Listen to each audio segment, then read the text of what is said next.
Itxaroten jarraitu berren, ez da hortik inora batzen. Nobait ezin da hola izan, zailegi dago bizitza.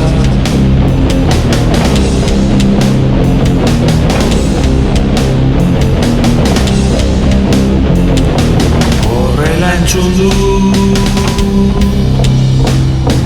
irakurri du, horrela ote den,